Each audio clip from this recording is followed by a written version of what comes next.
ऐतिहासिक नहीं था। ऐतिहासिक बात यह भी थी कि उस मैच के लिए किसी भारतीय ने टॉस किया और वो थी मिर्जापुर से आई पिंकी सोनकर। पिंकी के होंठ और तालू पैदाइशी कटे हुए थे। मैं पिंकी और उनके डॉक्टर से मिली और उनसे जाना कि सर्जरी के बाद पिंकी की जिंदगी कैसे बदली। लंदन की सैर करती पिंकी यहाँ उत्तर प्रदेश के एक गांव से बुलाई गई थी विंबलडन मेंस फाइनल में टॉस करने के लिए।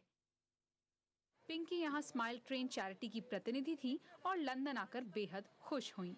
नहीं सोचे थे कभी आने के लिए, पर आ गए। अच्छा लग रहा है, बहुत अच्छा लग रहा है। क्या अच्छा लग रहा है? हम घूमते हैं, रहते हैं, अपना अच्छा लग रहा है हमको। सबसे अच्छा अभी तक क्या लगा आपको लंदन में? चॉकलेट फैक्ट्री और विम्बलडन। लेकिन पिंकी की मुस्कान हमेशा ऐसी नहीं थी। कटे होंठ के चलते पिंकी ने काफी दिक्कतें झेली, जबकि एक छोटी सी सर्जरी से उसकी मुस्कान वापस मिल गई। लेकिन उसके जैसे कई बच्चे अक्सर समाज से कट जाते हैं। मेरा पहले होंठ कटा था तो हमको सब बच्चे चिढ़ाते थे, हम स्कूल नहीं जाते थे। ऑपरेशन हुआ तो इससे क्या क्या बदल गया? बहुत चीज़ बदल गया। अब हम मेरे फ्रेंड हो गई स्कूल में और हम अच्छे से पढ़ते हैं, लिखते हैं। पिंकी को तो सर्जरी से अपनी मुस्कान वापस मिल गई, लेकिन विकासशील देशों में अभी भी करीब 10 लाख ऐसे बच्चे हैं जो इस सर्जरी का इंतजार कर रहे हैं। सिर्फ भारत में ही हर साल करीब 40,000 बच्चे ऐसे पैदा होते हैं जिनके होंठ या तालू का पैदाइशी ही कटे होते हैं। लेकिन संख्या से ज्यादा बड़ी दिक्कत है साधन और रवैया। देखिए, सबसे बड़ी दिक्कत तो आर्थिक समस्या है, क्योंकि आर्थिक कारणों से लोग अपना इलाज नहीं करा पाते। दिक्कतें बहुत तरह की हैं। बहुत सारा अंधविश्वास है कि जैसे माँ जब बच्चा पेट में था तो कोई सब्जी काट रही थी जबकि सूर्य ग्रहण या चंद्र ग्रहण लगा हुआ था। बहुत सारे लोग उसे एक ईश्वर का प्रकोप मानते हैं, ईश्वर का दी हुई चीज़ मानते हैं और उसका इलाज कराने नहीं आते हैं। अभी डर लगा? कटे होंठ और तालू ठीक करने की सर्जरी असल में काफी आसान है और 1 घंटे से भी कम वक्त में पिंकी की ही तरह किसी बच्चे की मुस्कान उसे वापस मिल सकती है। जरूरत है जागरूकता और मंशा की। Neha Bhatnagar, BBC, London. अब बात उस रियलिटी शो की जिसमें अलग तरह का टैलेंट खोजा जा रहा है। फिलिस्तीन में एक टीवी शो ऐसा भी है जिसमें राष्ट्रपति चुना जाता है। सत्ता में आने के लिए नहीं, लेकिन शो में जीतने वाले को राष्ट्रपति बनने लायक करार दिया जाता है। शो का नाम है तो प्रेसिडेंट। दुनिया भर के रियलिटी शो पॉप गायक या डांस में माहिर लोगों को खोजते हैं, लेकिन ये शो ढूंढता है एक युवा नेता। 1200 लोगों को पछाड़कर शो जीतने वाले रमल्ला के हुसैन अल्दीक जानते हैं कि फलस्तीन जैसे क्षेत्र का वास्तविक राष्ट्रपति बनना कितनी बड़ी चुनौती है। मैं दुनिया को एक संदेश देना चाहता हूँ। फलस्तीन के लोग बाकी देशों की तरह आजादी से रहना चाहते हैं और इजरायली कब्जे का खात्मा चाहते हैं। उम्मीदवारों को कूटनीतिक दक्षता और अच्छे तौर तरीके की कसौटी पर खरा उतरना होता है। हमलों से बचने की काबिलियत भी एक पैमाना है। मंजे हुए सियासतदां भी इन्हें परखने का खूब आनंद ले रहे हैं।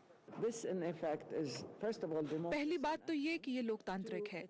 दूसरा, ये युवा पीढ़ी को सशक्त करने का जरिया है। इससे नौजवानों में ये जज्बा पैदा होता है कि वो कुछ भी कर सकते हैं। इस शो में लोकतंत्र के लिए भले ही उत्साह हो, लेकिन यहाँ वास्तविक चुनाव की दूर दूर तक कोई भी चर्चा नहीं कर रहा। स्वाति बख्शी, BBC। भले ही फिलिस्तीनियों के लिए स्वतंत्र देश अभी भी एक सपना ही है और उन्होंने 8 साल से राष्ट्रपति भी नहीं चुना है, लेकिन टीवी के जरिए ही सही इस शो ने उन्हें ये करने का मौका जरूर दिया। फिलहाल लंदन स्थित BBC ब्रॉडकास्टिंग हाउस से नेहा भटनागर को अनुमति दीजिए। नमस्कार।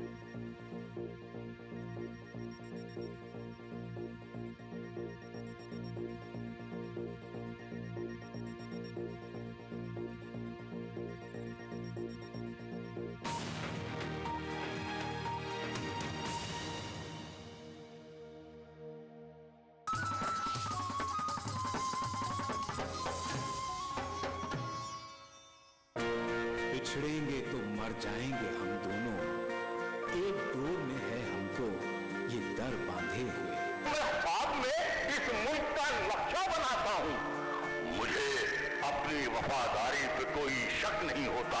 मैं खूने दिल मिला देता हूँ जब झंडा बनाता हूँ। हिंदू और मुस्लिम मुल्क की 2 आंखें हैं। अपने मुल्क की तरक्की और खुशहाली का काम हिंदू और मुस्लिम एकता के जरिए किया जा सकता है। मजहब नहीं सिखाता आपस में बैर रखना। हिंदी हैं हम, वतन है हिंदुस्तान हमारा। वहदत पे तेरी हर्फ दुई का ना सके, वहदत पे तेरी हर्फ दुई का ना सके। आईना क्या मजाल तुझे मुंह दिखा सके, आईना क्या मजाल तुझे मुंह दिखा सके।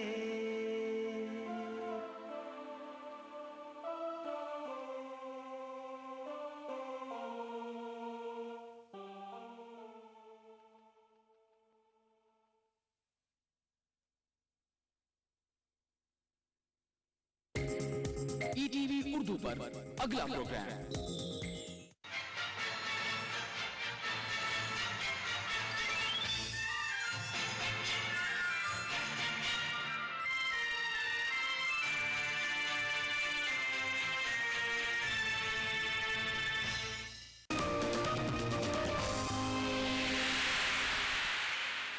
नाज़रीन आदाब, आप देख रहे हैं ईटीवी का खास प्रोग्राम खास मुलाकात। नाज़रीन, आज फिर एक ख़ास शख्सियत को लेकर आपके बीच हाजिर हुए हैं।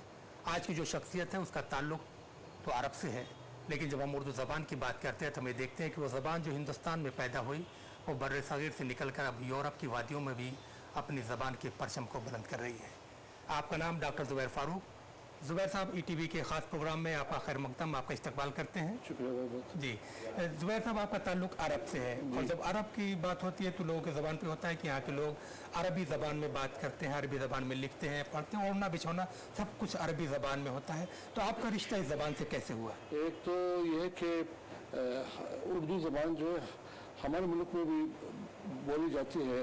अगर आप वहाँ जाएँ तो किसी भी अरब से बात करें, अरब से हमारा मतलब है खलीजी अरब की बात कर रहा हूँ। अगर आप मिस्रियों और उनकी बात करोगे तो वो नहीं, लेकिन हम लोगों को अगर किसी से भी आप बात करेंगे सब लोग आपको ठीक ठाक जो है मतलब आपको जवाब देंगे उर्दू में। और अगर आप शहर भर में जाएंगे तो दुकानदारों से जो है मार्केटों में आप बात करेंगे तो वहाँ सब लोग जो है मतलब उर्दू में या उर्दू हिंदी जैसे उर्दू में ही बात करते हैं।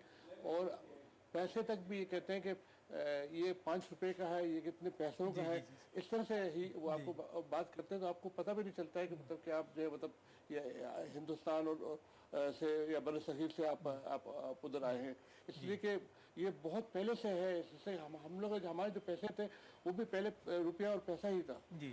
जैसे आपको पता हो और रिवायत तो आपको पता होना चाहिए कि हज़रत इब्राहिम के टाइम से जो है अगर आप देखेंगे तो खाना काबा में बुत इस्लाम होया करते थे। तो वहाँ से इस्लाम पहल के इधर आई है आपके पास जो है ना। तो वरना तो पहले ये पूरे इलाका जो है सब कुछ ही सेम रहा था। इस तरह हम कह सकते हैं कि अरब के और हिंदुस्तान के जो कल्चरल रिलेशन है सदियों पुराने हैं और उसका रिश्ता जो है और उस तहजीबी असरात का असर है कि अरब के लोग हिंदुस्तान की ज़बान से भी वाकिफ़ हो गए और उस ज़बान में भी बातचीत करने लगे जिसे हम उर्दू कहते हैं और बहुत प्यार करते हैं हम लोग आप लोगों से। आप इसी से देख लीजिए कि अगर ज़रा भी हमारे बच्चे जो है पुराना हमारे जो है मतलब रॉयल्स की भी बात कर रहे हैं कि कब से पहले बहुत पहले से जी और अभी भी अगर कोई बच्चा ज़रा सा सांवला हो जाए तो उसका नाम हिंद रखते हैं हम लोग। इसकी वजह क्या है कि अगर बच्चा सांवला होगा तो उसका नाम हिंद रखते हैं और बच्चा हिंदुस्तान से बहुत प्यार है हम लोग को, हिंदुस्तान से बहुत प्यार है। इसलिए कि जाहिर है कि यहाँ के लोग जो है सांवला ही है ना। तो मतलब इस तरह से हम बता रहे, बल्कि सांवलापन में बहुत जबरदस्त कशिश है जो अगर आगे जाके मैं आपको बताऊंगा जो है अशार। तो आपने कुछ अशार भी इस पे लिखे हैं उसके बारे में? जी बिल्कुल, इस सांवलेपन में मैं आपको अशार सुनाता हूँ आपको। और आप ये भी देख लेंगे कि जो इंटरनेशनल जो है आलमी तौर पे भी कि जो खूबसूरती है वो जो है सांवलेपन में है या गोरेपन में है, जरा वो भी जरा मुलायजा करें। मैं एक शेर आपको सुनाता हूँ।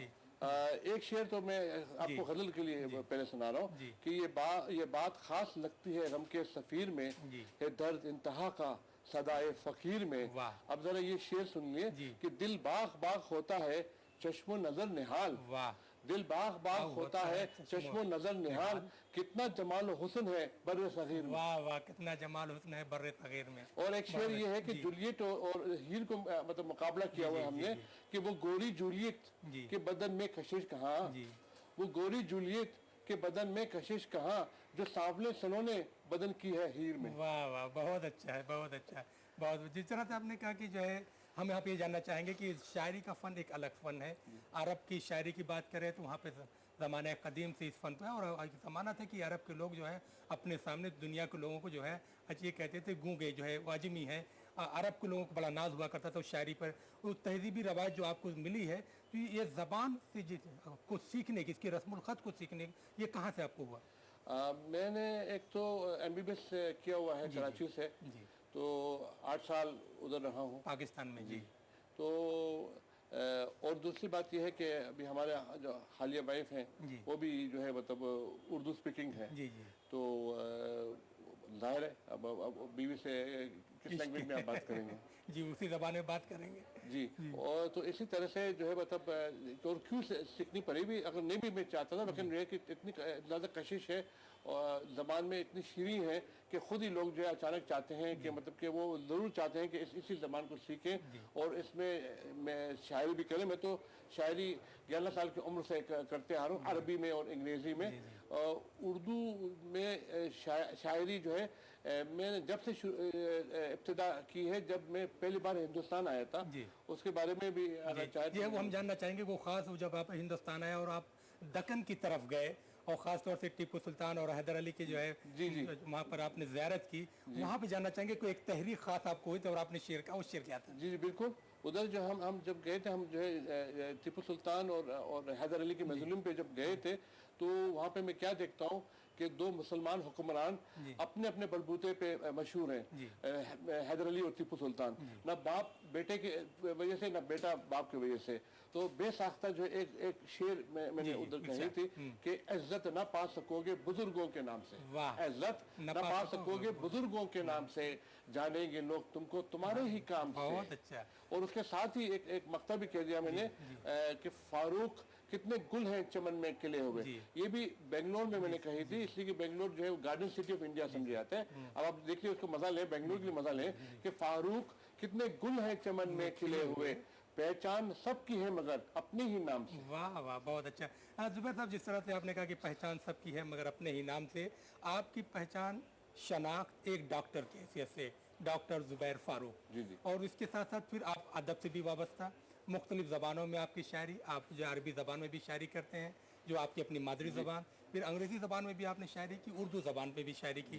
तो एक डॉक्टर के पेशे से, क्योंकि डॉक्टर का जो प्रोफेशन होता है वहाँ पर नज़ाकत काम नहीं करती है, वहाँ पर एहसास जो है उसके मामले दूसरे होते हैं। तो ये शऊर कैसे बेदार हुआ, इस सवाल का जवाब जानेंगे एक छोटे से ब्रेक के बाद। जाएगा नहीं, देखते रहिए डॉक्टर जुबैर फारूक के साथ हमारी खास मुलाकात।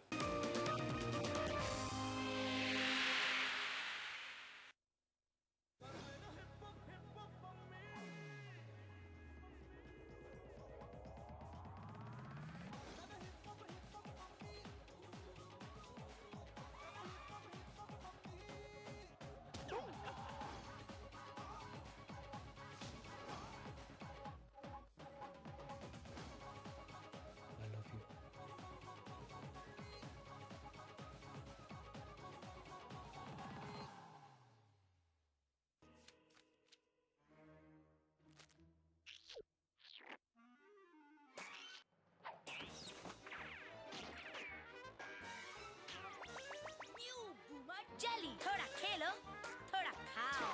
क्या आप अपने चेहरे पर कील मुहासों के दाग, धब्बों, झाइयों से परेशान हैं? तो इनसे छुटकारा पाने का एकमात्र समाधान मेलाज स्किन क्रीम, एली फार्मास्यूटिकल्स द्वारा निर्मित। बिछड़ेंगे तो मर जाएंगे हम दोनों, एक डोर में है हमको ये दर बांधे हुए। मैं ख्वाब में इस मुल्क का नक्शा बनाता हूँ, मुझे अपनी वफादारी पे कोई शक नहीं होता। मैं खूने दिल मिला देता हूँ जब झंडा बनाता हूँ। हिंदू और मुस्लिम मुल्क की दो आंखें हैं। अपने मुल्क की तरक्की और खुशहाली का काम हिंदू और मुस्लिम एकता के जरिए किया जा सकता है। मजहब नहीं सिखाता आपस में बैर रखना। हिंदी हैं हम, वतन है हिंदुस्तान हमारा। दुनिया अपडेट में इस हफ्ते देखिए, मिस्र में मोर्सी की वापसी के लिए मुस्लिम ब्रदरहुड की जोरदार मुहिम, हिंसक प्रदर्शनों में सैकड़ों लोगों की मौत। पाकिस्तान में ओसामा बिन लादेन की मौत की जांच के लिए बने आयोग की रिपोर्ट लीक हुई और सरकार की तमाम कोशिशों के बावजूद डॉलर के मुकाबले रुपए का गिरना जारी। ये और बहुत कुछ देखेंगे दुनिया अपडेट में इस इतवार शाम 6 बजे ईटीवी उर्दू पर।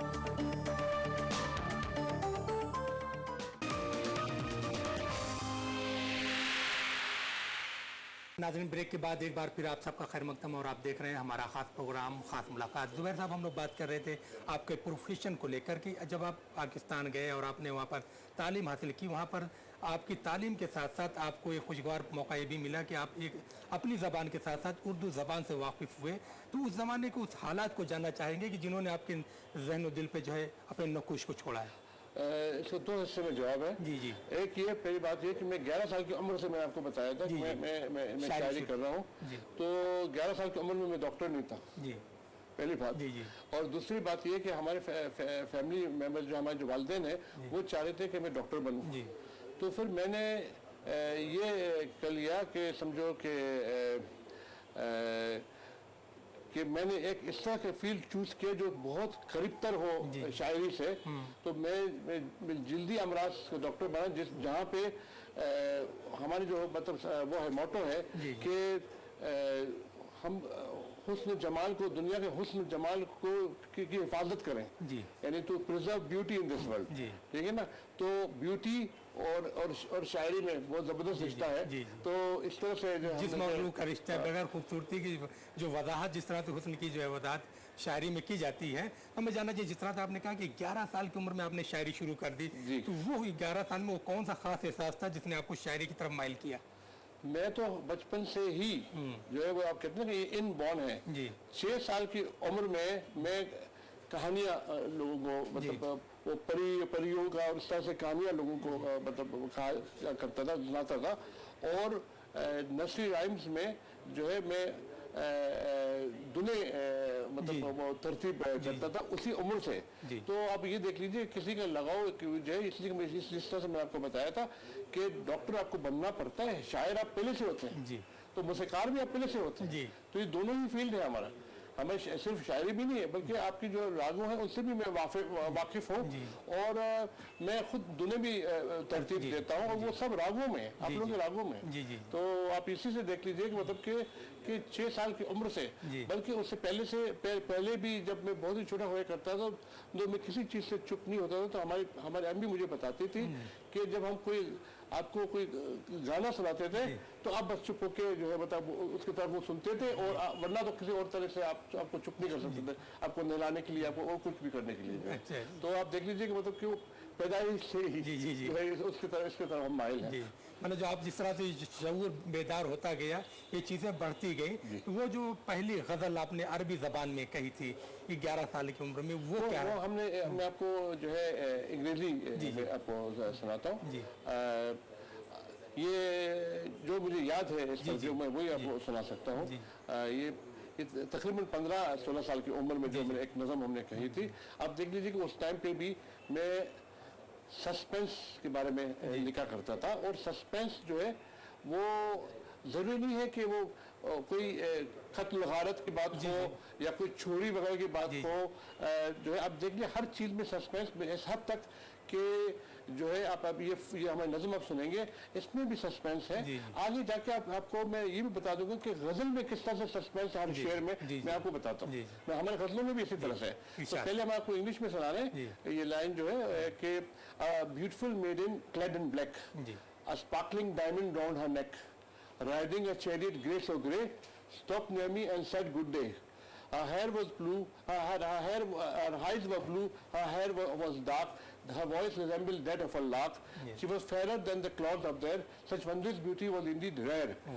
अब ये देखिए कि एक औरत इस तरह से आई है मुझसे मिलने के लिए, एक वो जो है वो उसको रथ कहते हैं, जो रोमन्स पहले आपको पता होगा उनके वॉर्स में जो रोमन जो गेम्स पे खेलते थे वगैरह जो, तो वो रथ में वो आई थी हमारे पास, तो मैं उनसे एक तरह से दिल लगी करना स्टार्ट किया था, मैंने इब्तिदा की थी मैंने उनके साथ। आखिर में पता चलता है कि ये मौत का फरिश्ता है और ये मौत का फरिश्ता मुझे ले जाने के लिए आई है, तो मैं उनसे जो है मतलब ये जो दिल लगी कर रहा हूँ, तो ये मजा उसमें है। तो आखिर में पता चलता है कि ये तो मुझे ले जाने के लिए है। तो आप देख लीजिए कि कितना सस्पेंस है इसमें। अब अगर आप चाहें तो 2-4 शेर में आपको उर्दू में सुनाता हूँ और आप देखेंगे गजल में सस्पेंस किस तरह से। बिछड़ा था तो फिर चेहरों के जंगल में छुपा था। बिछड़ा था तो फिर चेहरों के जंगल में छुपा था। गम जिसका मेरी जीज के पल पल में छुपा था। गम जिसका मेरे जीज के पल पल में छुपा था। वो कैसी कशिश थी जो मुझे खींच रही थी। वो कैसी कशिश थी जो मुझे खींच रही थी। वो कौन सा चेहरा था जो आंचल में छुपा था। वो कैसी कशिश थी जो मुझे खींच रही थी। वो कौन सा चेहरा था जो आंचल में छुपा था। बच पाया न वो खंजर कातिल से किसी तोड़। बच पाया न वो खंजर कातिल से किसी तोड़। बदबख्त छुपा जाके तो मक्तल में छुपा था। बच पाया न वो खंजर कातिल से किसी तोड़। बदबख्त छुपा जाके तो मक्तल में छुपा था। वो ढूंढा था जिसे सीप ने फारूक कई साल। ढूंढा था जिसे सीप ने फारूक कई साल। वो कतराए आप आज भी बादल में छुपा था। अब आप देख लीजिए कि सस्पेंस किस तरह से बयान के गजल के हर शेर में सस्पेंस। फूलों में झलक हुस्ने रुखे यार की निकली। हम खुश हैं कोई शक्ल तो दीदार की निकली। तो दोस्तों हमारी गुफ्तगू का सिलसिला जारी रहेगा, लेकिन इससे पहले एक छोटा सा ब्रेक जाएगी। नहीं देखते रहिए डॉक्टर जुबैर फारूक के साथ हमारी खास मुलाकात।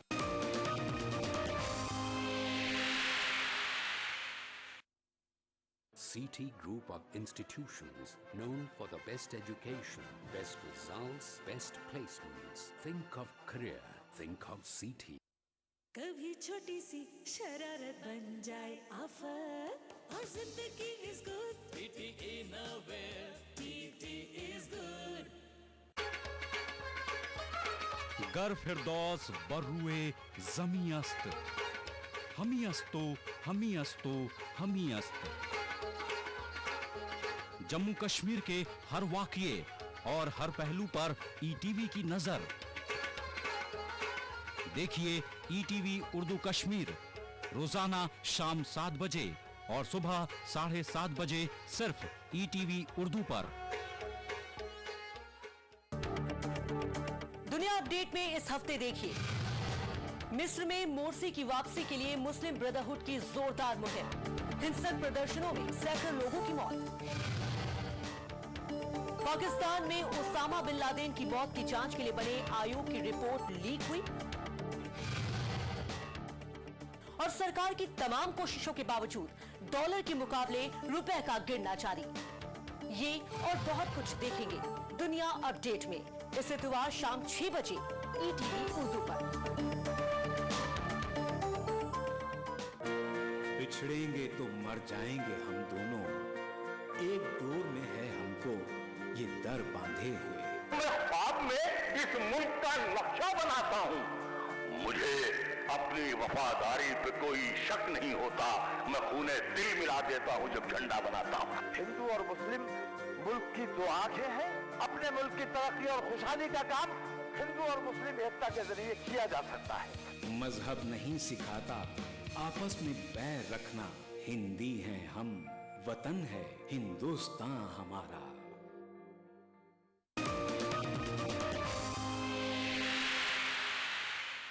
नाज़रीन ब्रेक के बाद एक बार फिर आप सबका खैर मकदम है और आप देख रहे हैं हमारा खास प्रोग्राम खास मुलाकात। नाज़रीन हम बात कर रहे हैं डॉक्टर जुबैर फारूक से, और वो डॉक्टर जुबैर फारूक जिनकी अब तक 35 किताबें शेरी मजमू मंजर आम पर आ चुके हैं। और इन शेरी मजमू की बात करें तो इसमें हुस्न तरन्नुम की बात करें या हम जो है शहर गुमा की बात करें या दूसरे उसके बाद तो हर एक मजमूआ अपनी जगह जामे है और उसमें जो मैसेज उन्होंने शायरी के जरिए कन्वे करने की कोशिश की है उसकी अहमियत, उसकी मानवियत और उसकी इफादियत भी है। इस पर भी हम बातचीत करेंगे। जुबैर साहब, जब हम शायरी की बात करते हैं, आपके प्रोफेशन की बात करते हैं और आपके सफ़र की बात करते हैं तो हमें देखते हैं कि आप बहुत ही मसरूफ़ शख्सियत और आपका प्रोफेशन भी, तो ये इसके लिए वक्त कब निकालते हैं? क्योंकि एक दो मजमूए आना ही लोगों के लिए मुश्किल होता है और आपके 33 शेरी मजमूए मंजर आम पर आ चुके हैं। तो अब आप ये बात सुन के महसूस होंगे कि मैं अपने काम के दौरान भी गज़लें और अशार कहता हूँ। और अब इसी से देख लीजिएगा, एक बार एक मतलब माशाल्लाह एक खूबसूरत मरीज अगर पेशेंट हमारे पास आ जाए तो मैंने एक शेर मिसाल के तौर पर ये कह दिया है उनको कि काजल वाली काली आंखें, काजल वाली काली आंखें, पागल करने वाली आंखें, वाह, काजल वाली काली आंखें, पागल करने वाली आंखें। देखिए ये तो फिल्बदी जो है ना। इसी तरह से जो है हमारा काम जो है मैं चार शोबे हैं हमारे, जो है हमारा जो वो है स्पेशलाइजेशन जो है जल्दी अमराज जो है और चमड़े की जो बीमारियां हैं और पोशीदा अमराज और एलर्जी कभी के भी माहिर हूँ मैं। तो मैं काम कर रहा था तो उसमें मैं एलर्जी टेस्टिंग वगैरह भी करता हूँ। मैं एक गज़ल आपको सुनाता हूँ और उसमें देख लीजिए कि किस मिसरे से मैंने ये गज़ल मैंने इब्तिदा की होगी। आप ज़रा ये मुलाहिजा करें और देखें कि किस तरह से ये हमारे काम से ये ताल्लुक़ रखती है। कि अब ये गज़ल है छोटी बहर में कि जग के आगे रोना क्या, जग के आगे रोना क्या। ये शेर जब भी मैं सुनाता हूँ तो मुझे अपने जो दोस्त है उमर अल-अदरूस, ये भी उर्दू में शायरी करते हैं, सऊदी अरब से हैं।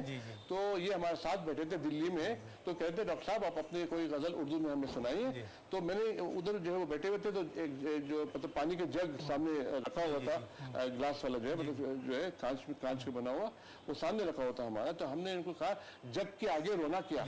तो वो जग की तरफ देख रहे थे कि मतलब कि पानी कम है, ज्यादा है, रोना क्या। मतलब लेकिन ये जग तो जुबानी हो गया कि एक जग दुनिया के लिए कहा गया। उसने ये समझा था, उसने ये समझा था जग के हमारे जो मतलब दुनिया है कि जग के आगे रोना क्या, सहराओं में बोना क्या। बहुत अच्छा। जग के आगे रोना क्या, सहराओं में बोना क्या, चैन से रहने देगा कौन, जागते रहना सोना क्या।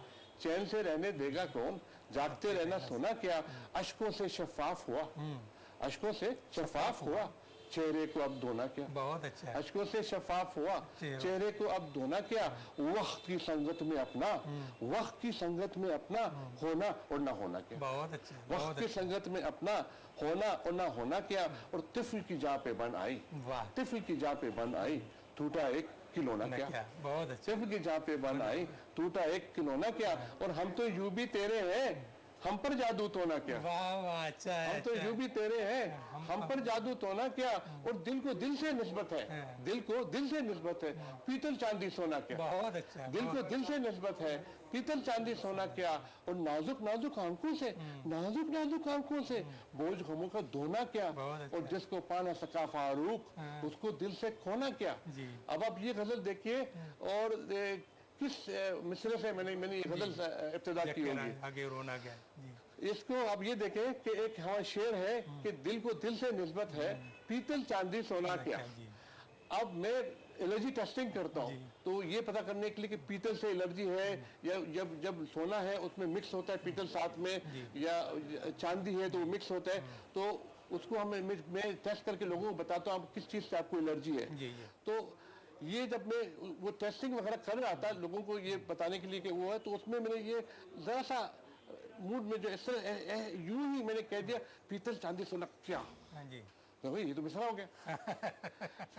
इसमें से देखिए ये हमारे काम से ताल्लुक रखती है। ताल्लुक और शायरी की शायरी भी होगी। आप यहाँ पे जाना चाहिए जिससे मौजूदा वक्त की बात करें तो हमें देखें कि माहौलियात की बात करते हैं तो ये बहुत ज़्यादा आलूदा हो चुके हैं। चाहे हिंदुस्तान की बात करें, अरब के मुल्कों की बात करें, तो पॉल्यूशन को लेकर जो है बहुत सारे काम भी हो रहे हैं। और हमारे असातिज़ा ने और मौजूदा अहद में भी शायर हमारे शोरा ने बहुत कुछ जो है माहौलियात पे कहा है। आप एक जो है डॉक्टर हैं और स्किन डिजीज़ के डॉक्टर, उसमें मुख्तलिफ उस पर जो है, तो ये जो तरह से माहौलियात की तब्दीली हो रही है, चाहे हिंदुस्तान की बात करें, बड़े फ़कीर की बात करें, दूसरे ममालिक की बात करें, तो इसको लेकर जो किस तरह की जो आपने अशार कहने की कोशिश की है या अपने अशार में अपने ख्यालात को किस तरह से पिरोया आपने। इत्तेफाक से वो गज़ल हमारे पास इधर है नहीं है। मैंने हर टॉपिक पे कही हुई, जब 33 किताबें 10,000 से ऊपर गज़लें मैंने कही हुई हैं उर्दू में, में हर टॉपिक पे, इस पे भी है, लेकिन इत्तेफाक से आज मुझे वो याद नहीं है। जिस तरह से आपने कहा कि 10,000 जो है अपने गज़लें कही हैं, और इतनी बड़ी तादाद में गज़लें कहना, उसके लिए वक्त निकालना, एक एक बहर को जानना, समझना और पढ़ना, और उसमें कई कई अशार कहना जो है आसान काम नहीं होता है, जिसमें आप अपना वक्त गज़ल को देते हैं या वो गज़ल जो घर में है उसको कितना वक्त देते हैं? आज जाहिर है कि मैं काम करता हूँ 2 हॉस्पिटल में, और उसमें काफ़ी टाइम उधर जाता है, लेकिन मैंने जिस